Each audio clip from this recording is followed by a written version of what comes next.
आज तकरीबन रात हो चुकी थी और बारिश तो रुकने का नाम ही नहीं ले रही थी। आज अपना काम ख़त्म करके मैं ऑफिस से निकला ही था कि तभी आधे रास्ते में मेरे जानने वाले निथन अंकल ने मुझे रोक लिया।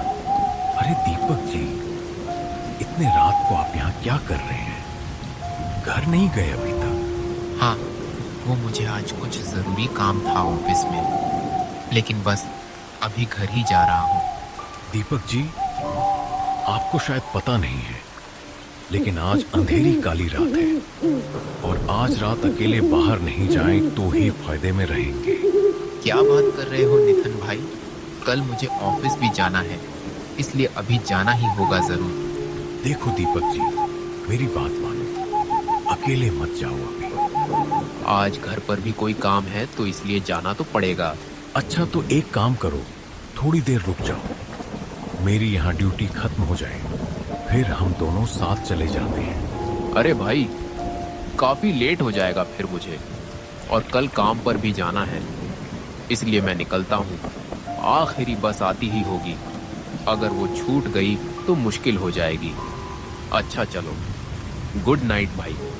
अच्छा रुको दीपक जी, मैं जानता हूँ कि तुम मुझसे पढ़े लिखे हो और तुम्हें ये काली रात और चलावे पर ज्यादा भरोसा भी नहीं है। ये पोटली अपने साथ रखना, ये मुझे मेरी माँ ने दिया था, लेकिन अब तुम रख लो और अपना ख्याल रखना। ठीक है भाई, अब मैं जाता हूँ। मैंने वो पोटली अपने साथ रख ली और वहां से निकल गया। रात बहुत थी, बारिश भी थी, लेकिन मैं क्या करता? मेरी नौकरी का सवाल था। रात काली होती जा रही थी, बस वाला जगह दूर था, जाते जाते अच्छा खासा वक्त लग रहा था। आसमान में तेज बिजली कड़क रही थी और बिजली के साथ बारिश की बूंदें चाकू की तरह पूरे जिस्म पर लग रही थी।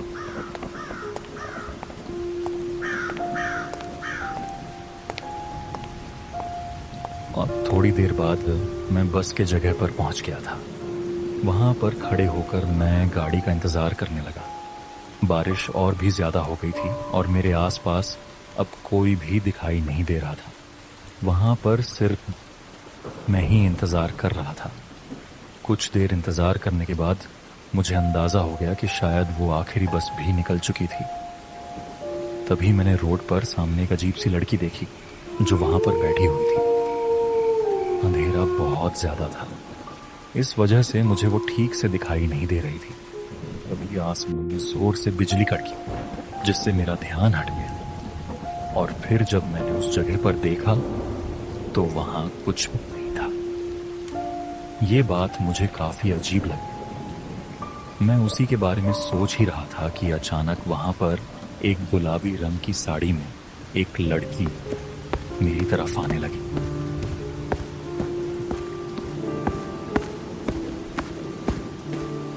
वो वहां पर आकर मेरे साथ ही रुक गई और ऐसा लग रहा था जैसे वो भी बस का इंतजार कर रही हो। क्या हुआ जी? आप इतने डरे हुए क्यों हैं? और इतनी रात को यहाँ क्या कर रहे हो, वो भी अकेले? मुझे डर लग रहा है। डर? किस चीज का डर? मुझे इस रास्ते से और अंधेरी रात से डर लग रहा है। क्या आपको डर नहीं लग रहा?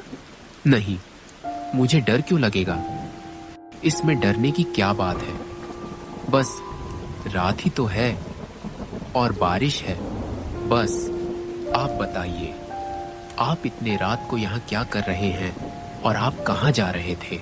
मैं घर जा रही थी, बस के लिए यहाँ इंतजार करने। जब आ रही थी तभी मैंने रोड के उस पार देखा कि कोई अजीब सी लड़की वहाँ बैठी हुई थी।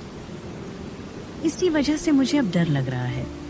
उसकी ये बात सुनकर मैं सहम सा गया, क्योंकि अभी थोड़ी देर पहले मेरे साथ भी ऐसा ही हो चुका था। पहले मुझे लगा था कि शायद वो मेरा वहम होगा, लेकिन वो मेरा वहम नहीं था। आपका घर कहाँ है? इस गांव के साथ वाले गांव में है मेरा घर। अगर आप मेरे साथ वहां तक चले जाएं तो अच्छा होगा, क्योंकि बस तो चली गई है और अकेले मुझे डर लग रहा है। ठीक है, मेरे घर का रास्ता भी उसी तरफ जाता है। चलिए, आप मेरे साथ चलिए। मैं आपको आपके घर तक छोड़ देता हूँ। क्या सच में आप मुझे मेरे घर छोड़ देंगे? हाँ, क्यों नहीं। वैसे भी आपका उस सुनसान रास्ते में अकेले जाना ठीक नहीं। चलिए, मैं आपके साथ जाता हूँ। वो लड़की मेरे साथ जाने के लिए तैयार बैठी थी और अब उस सफर पर हम दोनों साथ में निकल पड़े। हम दोनों पूरे रास्ते बातें करते हुए जा रहे थे। मुझे जो पहले थोड़ा डर लग रहा था, अब बिल्कुल भी नहीं लग रहा था। शायद मेरे अकेलेपन की वजह से ही मुझे डर महसूस हो रहा था। हम दोनों पूरे रास्ते बारिश में भीग रहे थे। रास्ते में अजीब अजीब सी आवाजें आ रही। एक जगह तो हमें ऐसी आवाजें सुनाई देने लगीं जैसे कोई पुरानी कविता गा रहा। हम रास्ते पर चलते गए, लेकिन वो आवाजें भी उतनी ही आती रहीं। फिर हम दोनों एक जगह पर रुक गए। आपने कोई आवाज सुनी? आवाज? कैसी आवाज? अरे, इतने अजीब से आवाज जैसे इस सुनसान जगह में कोई दूर बैठा हुआ पुरानी कविता गा रहा हो। हाँ, तो क्या तुम्हें भी ये आवाजें सुनाई दे रही हैं? मैं तो समझा कि शायद सिर्फ मुझे ही ये आवाजें आ रही हैं। लेकिन छोड़ो, मुझे लगता है कि कोई दूर से ऐसे ही आवाजें होंगी, या शायद बारिश की आवाज होगी। आप डरे मत, कुछ नहीं है। नहीं जी, ये कोई बारिश की आवाज नहीं है। ये तो ऐसी आवाज है जैसे कोई कुछ गा रहा हो या कोई रो रहा हो। मुझे तो डर लग रहा है। अरे, डरने की कोई बात ही नहीं। आप बस मेरे साथ चलें, कुछ नहीं है। आपको शायद पता नहीं है ना, इसलिए आप ऐसा कह रहे हैं। आज काली रात है और सुना है इस काली रात में इस तरह के सुनसान जगहों में चिलावा निकलता है। अरे, चिलावा विलावा कुछ नहीं होता। आप भी इस तरह की फिजुल बातों पर यकीन करते हैं। अब छोड़े ये सब और आप मेरे साथ चलें। मैं आपको घर तक पहुंचा दूंगा और कोई चिलावा नहीं है। वो खौफनाक आवाजें तो मुझे भी आ रही थीं, लेकिन मैंने उस पर ज्यादा ध्यान नहीं दिया। सच बताऊं तो डर मुझे भी लगने लगा था, लेकिन मैं उस लड़की के सामने उसे और नहीं डराना चाहता था, इसलिए मैं उसे दिलासा दे रहा था। हम दोनों फिर से चलने लगे।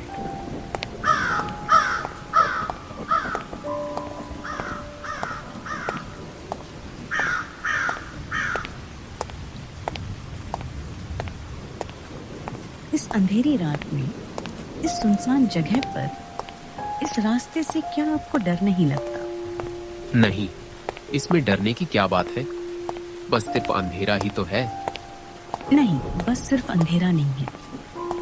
यहाँ पर और कुछ है। यहाँ पर। उसका इतना कहते ही मेरे पैर एकदम रुक गए। और कुछ भी का क्या मतलब? क्या है यहाँ पर? मैंने सुना है कि इस रास्ते पर चिलावा घूमता है, जो अक्सर लोगों को अपनी बातों में डालकर मत देता है। नहीं, मैंने पहले भी कहा कि चिलावा जैसा कुछ नहीं होता। चिलावा वैसा कुछ नहीं होता। ये सब कहने की बातें हैं बस। आपने देखा नहीं है ना, इसलिए आप ऐसी बातें कर रहे हैं। जिस दिन आप सच में देख लेंगे, फिर आप ऐसी बातें नहीं करेंगे साहब जी। तुम तो ऐसे बातें कर रहे हो जैसे कि तुमने सच में कोई चिलावा देखा है। तो बताओ फिर, कैसा दिखता है चिलावा? चिलावा बहुत ही खतरनाक होता है। एक बार किसी को पकड़ ले तो फिर आसानी से नहीं छोड़ता। अगर कोई भी चिलावे के पकड़ में एक बार आ गया, तो फिर उसका बचना बहुत मुश्किल है। वो सब तो ठीक है, लेकिन तुमने मुझे बताया नहीं कि क्या तुमने देखा है चिलावा? हाँ साहब जी, मैं चिलावा ही तो हूँ। उसका इतना कहते ही मैं एकदम से रुक गया। मगर ये क्या? लड़की कहाँ गई? मैंने इधर उधर देखा, मगर वो कहीं भी नहीं थी। अब मुझे उसकी बातों से डर लग रहा था। मुझे समझ नहीं आया कि वो कोई थी भी, और अचानक गायब कैसे हो गई। मैं अब बहुत डरा हुआ था। मेरी सांस मानो थम सी गई थी। मैंने बिना इधर उधर देखे ही चुपचाप चलना शुरू कर दिया। जो ये चिलावा वगैरह पर यकीन नहीं करता था, अब मुझे इस पर यकीन होने लगा था। डर के मारे मेरे हाथ पैर कांप रहे थे। बस मैं किसी तरह इस रास्ते को पार करना चाहता था।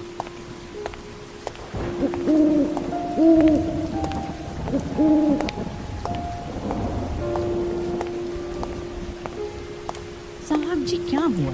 डर गया? ये आवाज सुनकर मेरे होश उड़ गए। मैंने पीछे मुड़कर देखा तो वो लड़की फिर से वहीं पर खड़ी थी। अब मुझे उस लड़की से बहुत डर लग रहा था। तुम कहाँ चले गए थे? अरे साहब जी, आप तो डर ही गए। मैं तो बस आपसे मजाक कर रही थी। उसका इतना कहते ही मेरी जान में जान आई। तुमने तो मुझे सच में ही डरा दिया था। साहब जी, लेकिन आप तो कह रहे थे कि चलावा वगैरह कुछ नहीं होता, तो फिर किस चीज से डर रहे थे? उसके सवाल का उस वक्त मेरे पास कोई जवाब नहीं था। मैं कुछ ना बोल सका। अच्छा, अब चले। घर भी जाना है, रात ज्यादा अंधेरी हो चुकी है। हाँ साहब जी, चलें।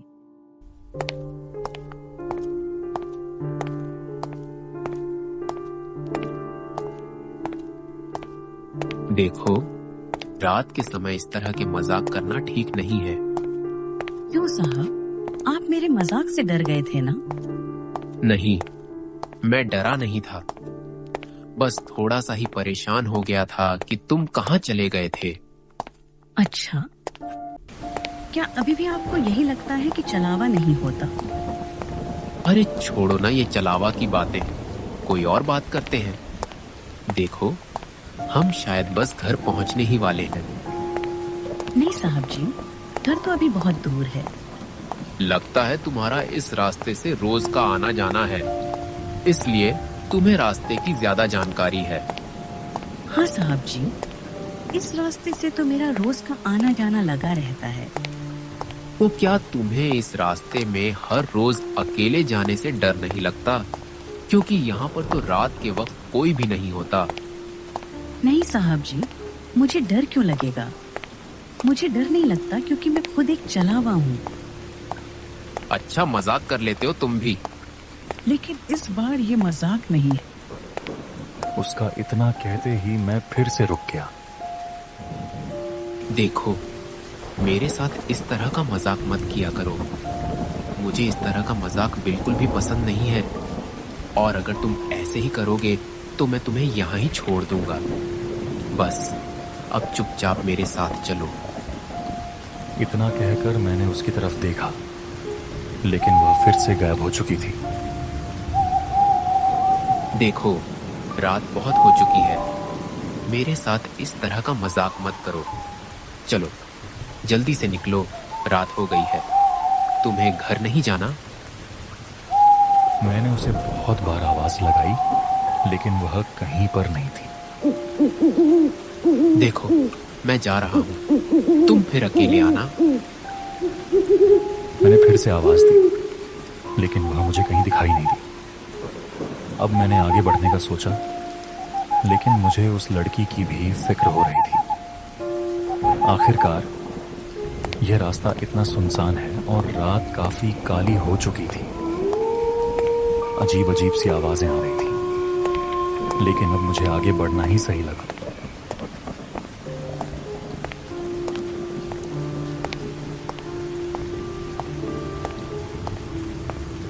अब चलते चलते मैंने जब रास्ते को देखा तो वो रास्ता उसी तरह का था जहां से मैं पहले भी गुजर चुका था। मैंने चारों तरफ नजर दौड़ाई तो समझ आ गया कि कुछ ना कुछ गड़बड़ जरूर हो रही है मेरे साथ। अब मुझे कुछ समझ नहीं आता। मैं बस चलता जा रहा था कि अचानक मेरे पीछे किसी के चलने की आहट आने लगी, जैसे कोई मेरे पीछे पीछे आ रहा हो। उस आवाज ने मेरे डर को और बढ़ा दिया, लेकिन फिर भी वो कदमों की आहट लगातार मेरे पीछे ही आती रही।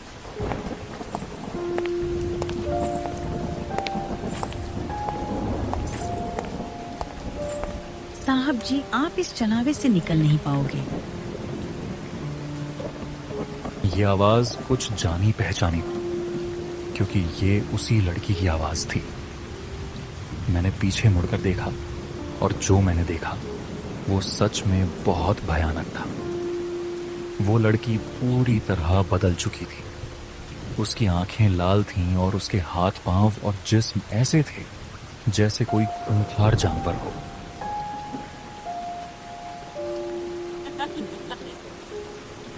ये सब देखकर मेरा तो डर से चेहरा सफेद पड़ गया और मैं फौरन वहां से भागने लगा। मैं तेज तेज चलने लगा। मेरा दिल बहुत तेज धड़क रहा था। बस मैं किसी तरह उस रास्ते से बाहर निकल जाना चाहता था। किसी तरह मैं वहां से निकल गया। तभी मुझे याद आया कि वो चाचा ने मुझे एक पोटली दी थी जिसे मैंने जेब में रखा हुआ था। उसी से मैं बच गया था। अब मेरी जान में थोड़ी जान आई और उस अंधेरी रात में मैं उस चलावे के पकड़ से बच निकला।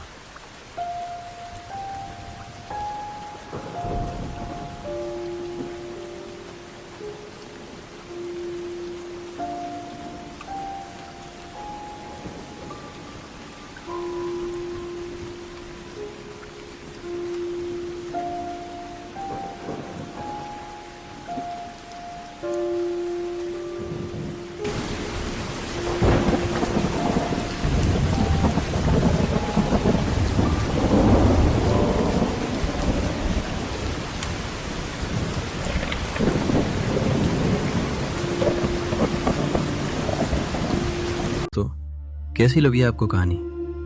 उम्मीद है आपको मज़ा आया होगा।